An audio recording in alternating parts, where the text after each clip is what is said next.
things that you've seen, but I've seen, different people drink because of, things that happen in their lives. And Satan uses that and he beats you up with it. Yeah. Because you didn't know God was there to help you with it. But, when Joseph got sold into slavery in the Bible, and then he ended up seeing his brothers later, in Egypt, he said, y'all meant it for evil, but the Lord meant it for good. Yeah. And so the Lord takes this event in your life, and he eventually turns it around to be something good Yep. in the end. And as bad as these guys got killed, nobody wants to see that happen. But they could have been making a dry run, see how far they Yeah. could get. I mean, maybe come back later on that day, try it again. Yeah, With and something that's, dark. you never know, but that's the thing is, you can try to justify and rationalize the stuff, but when the fact is that, they weren't there anymore. That's right. And I was the reason that they weren't. And, you look at, because I didn't truly know Jesus Right. and understand exactly who he was and how much his sacrifice meant, I was in a point to where I thought that I was damned. I thought that there was no saving me. So I became that. And I would go out, I would fight anybody that wanted to fight me. I went out every night with two objectives: to get in a fight or to take a girl home. If I could pull both of those off in the same night, then that would work out great. That's just where my mind was. I had turned into a purely carnal being, Right.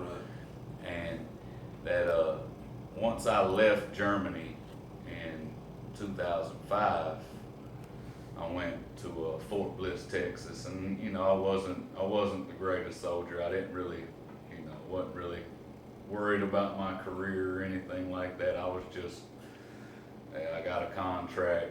Let's finish this, and I transitioned into Fort Bliss and getting to a new platoon and getting to a fresh start and kind of moving away from those memories of that first deployment. It kind of helped me start to focus on my military career a little bit more. And I, also leaving Germany and going back to the States, to where it's a different culture, it's a different world, you know what I mean? That kind of helped out to where, instead of going out and looking for trouble, I would mainly just stay in and get drunk. And I was still just in a bad place for a long time up until that second tour in Iraq. And I went into that second tour in Iraq as a specialist. I was just kind of going through the motions like a lot of the other guys, and I was still not. I wasn't pursuing a relationship with Christ. I was just kind of blowing along with the wind, and still dealing with a lot of the stuff from the first deployment, but also knowing that I was going to deploy again. I had to start to, get my mind in the state of readiness it needed to be for that second tour. Adam, at that time, were there any men around you of faith at these times that you were going through all of this? Prepping for that second deployment, there was a guy named Kurtz that was in our platoon, and he was older than me, but he was a brand new private, and he started talking to me about faith, and I would bring up, well, where was God here? Mm-hmm. Where was God here? Where was he at here? When I needed him. He started to kind of talk to me about faith and explain to me different things, and that helped out a lot, because once I got into that second tour, first of all, I was terrified because I was like, man, You've already done this one second thing. tour is going to be just like my first tour. It's going to be horrible. I might die this time or get wounded or something. But we had a great group of guys, and like I don't know, I had a lot of feelings of like worthlessness, and that that I didn't deserve to be loved or cared for, and that like maybe nobody would ever love me again just because of the things I had done. I felt so bad about the things that I had done that I thought maybe That's I was Satan, worth. that's Satan using that on you. That's Yeah. apart from the love of Christ. But later on, when you get to Christ, the way you Yeah. should be. And that second tour, our first mission out the gate, we got hit with an IED. The very first night out the gate, we got hit by an IED on Route Tampa, and I was like, man, this is gonna be a rough year. Not a good start either. And that I started to. Anybody get hurt in it, or? Our medic he got a little banged up. I mean, like popped his hip out, but he was fine. I mean, it wasn't that big, but it was. It was good as far as IEDs go, I guess. Well, yeah, and we had the Frag 5 Up armored kits, so it takes some good stuff to mess with that. Right. But we that was hard, because I'm like, man, this is not going to go well. But the group of guys, I ended up in a really good platoon that second tour, Right. and a lot of we were a real tight group of guys, and we loved each other and cared for each other, and we sacrificed for each other. Like everybody in that platoon was willing to lay down their life for the guy next to them, and that was, now that I've furthered my relationship with Christ, Jesus says there is no greater love than this, that a man would lay down his life for his friends. That's right. And, we had guys that would gladly go up in a culvert looking for IEDs, go up, get out the truck and, spotlight and use the scopes to see if they could find stuff, different things like that. So even though you were having those feelings of not being loved, Christ was using that brotherly love, that bond Yeah, with the soldiers that you were platooned with to show you yeah. and that's where maybe the seed could have been. That was kind of, that was one of the starts towards my improvement. And I also, that second tour, I started talking with my wife on the internet. Right. And she had gotten out of a relationship, me too.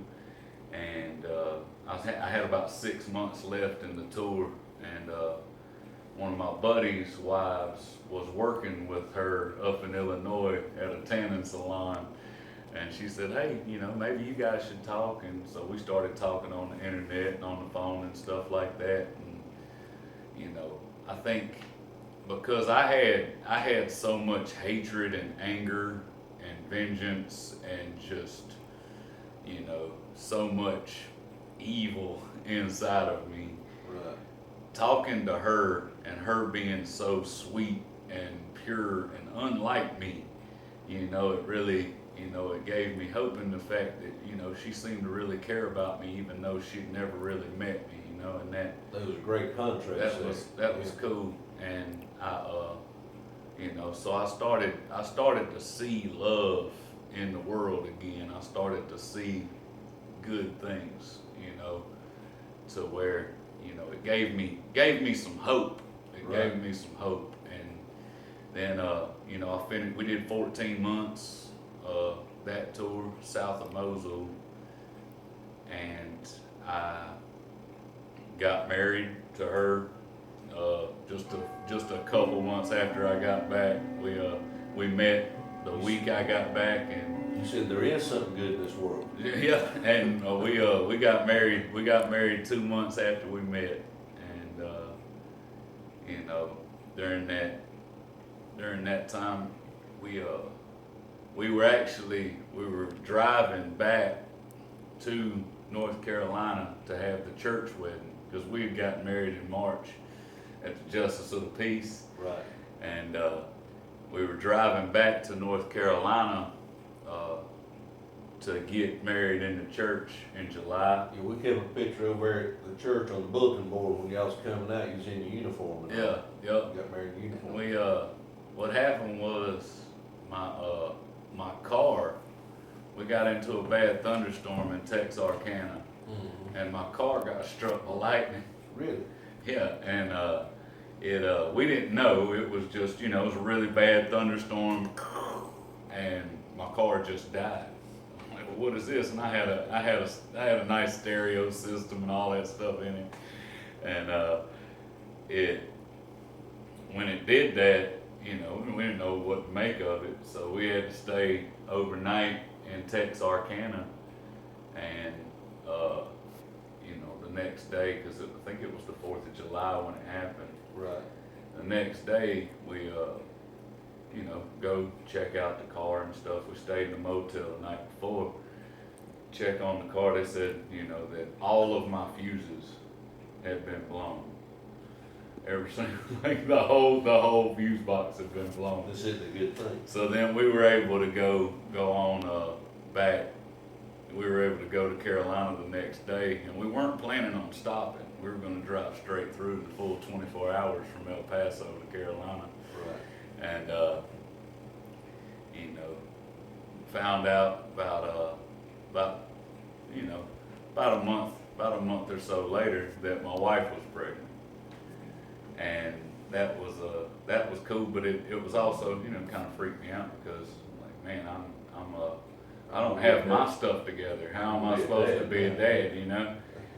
And when she was going into labor with our daughter, the heart rate dropped to almost nothing. Like it went down in the teens, and the alarms were going off, and doctors and nurses and stuff were rushing in, and it just kept getting lower and lower, and you know, and I started freaking out because I was like, you know, like, please don't take my daughter, man. What are you doing? You know, like, cause I always, I mean, I think I always knew that there was a God.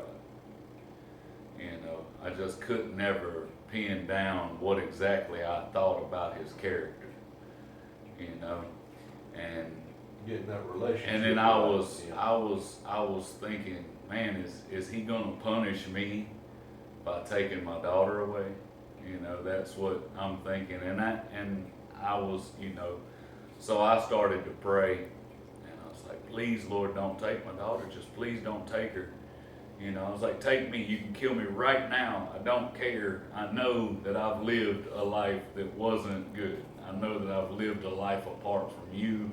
I know that I've hurt people, I know that I've killed people, I know that I've stolen, I know that I've cheated, I've done it all. But take me, don't take her. And, you know, I was just, please don't take her, please don't take her, please don't take her. And the harder I would pray, the more that heart monitor would go up. And then when I'd stop praying, it'd start going back down. And, you know, I felt so vulnerable, like there was absolutely nothing I could do at all. All the other times I'd been scared, all the other times I felt, you know, hey, this isn't going good, I had a gun. Or I had friends around, you know, we felt like we had a shot no matter what, you know. With this, Situation, yeah. there was nothing I could do. I was completely helpless. You know, it was all in God's hands. And finally, everything stabilized.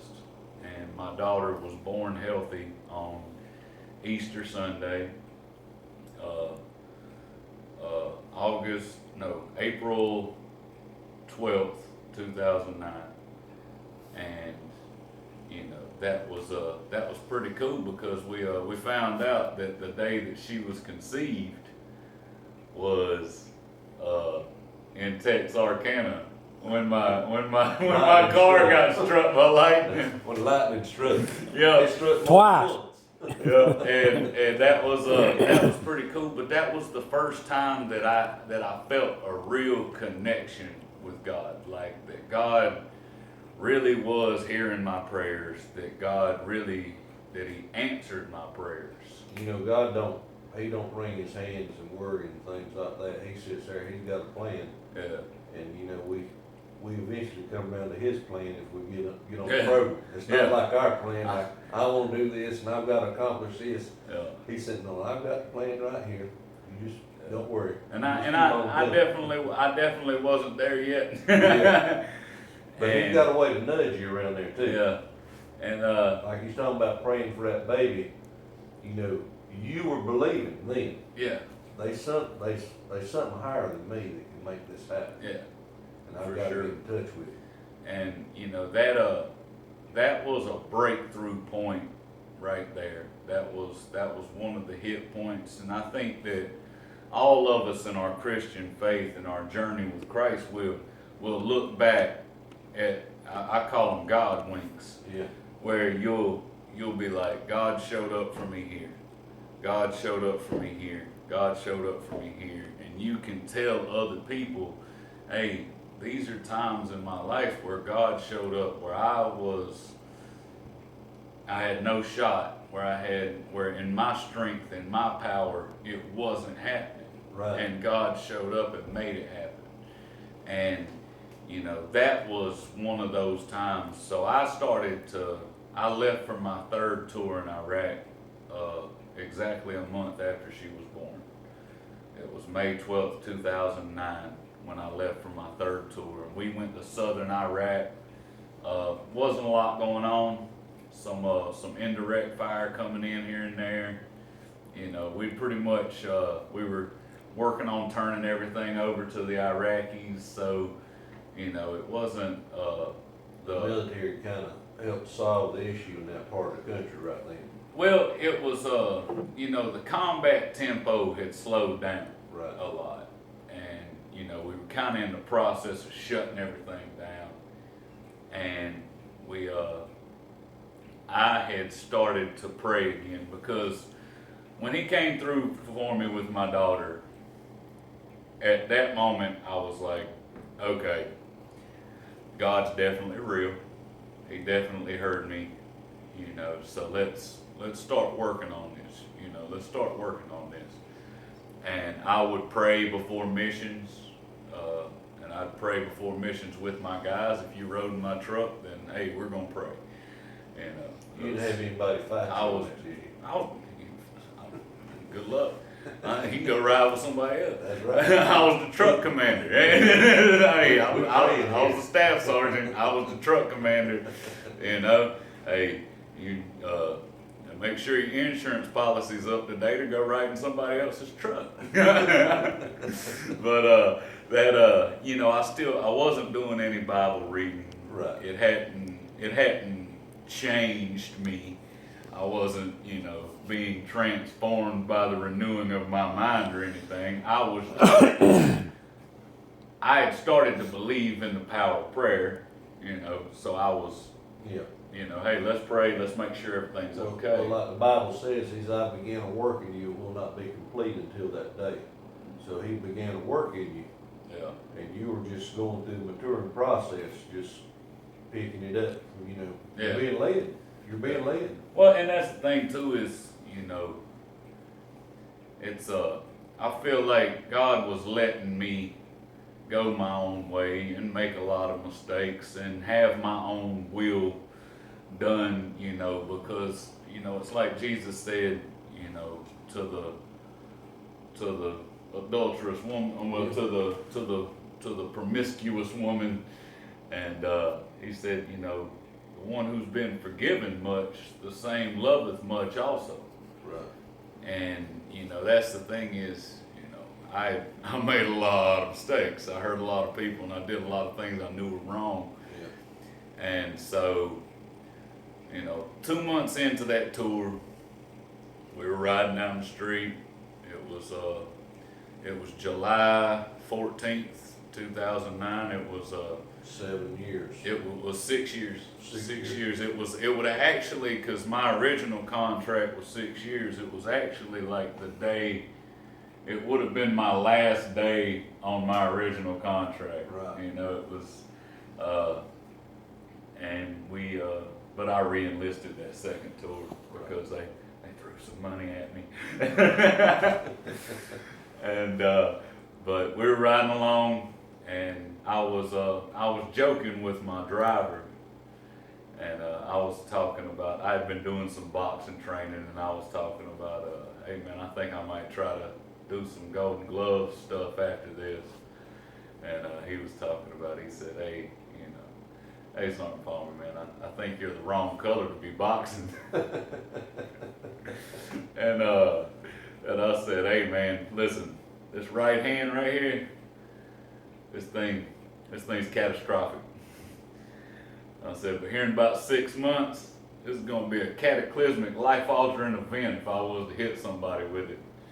And you know, he was like, oh, whatever, Sergeant Palmer. And I said, you know what, man? I'll hit you in your shoulder right now and knock you out the door and leave you on the side of the street. We'll just keep going. And right then, boom,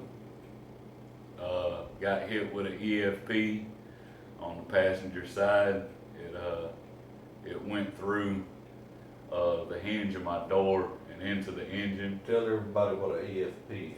An EFP is a type of IED, and an IED is an improvised explosive device, and an EFP is a type of improvised explosive device. EFP stands for explosively formed projectile, and it's just a type of IED. They take a copper plate, put it on the end of a cylindrical tube. When it blows up, some people call it like a shape charge. Right. That copper plate molds and penetrates your armor, and then the shrapnel comes in afterwards. A lot of times it starts a fire, pretty hot.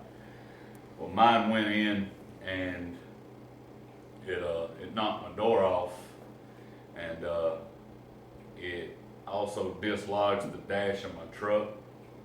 So These are armor.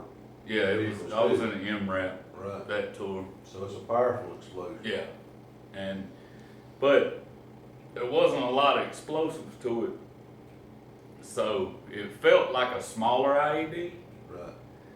You know, and initially I didn't know that I was hit, and my gunner had gotten hit with a piece of shrapnel in his leg. His leg was right next to my head, and I don't know how it didn't hit me, but it hit him. And he was talking about my leg, and I was like, get him out the hatch, get somebody up there on that 50.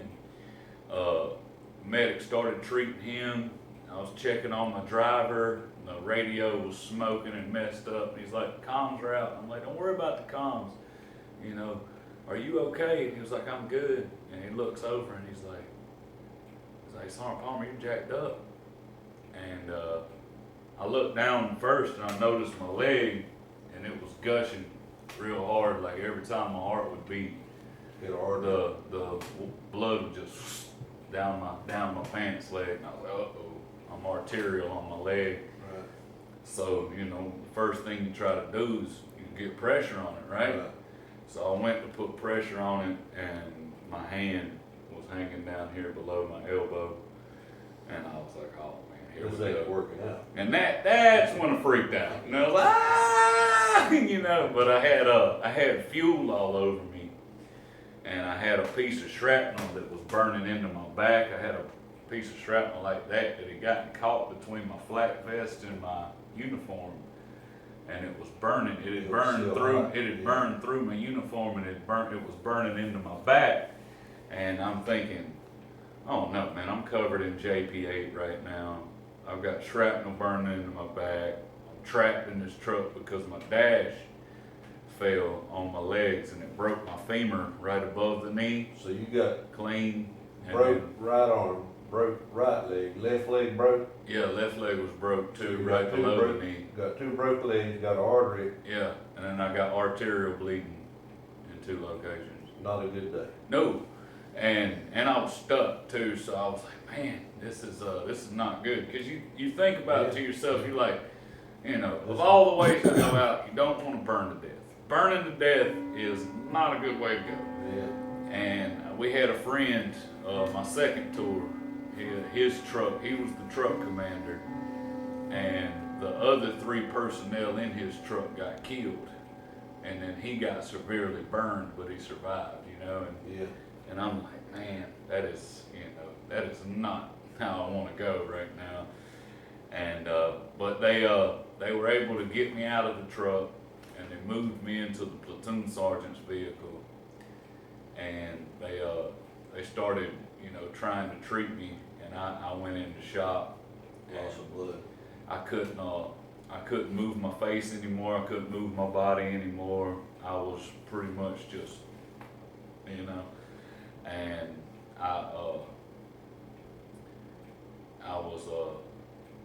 I started to pray, and I can remember my second tour. Our platoon had gotten some guys on a small kill team operation that were in place.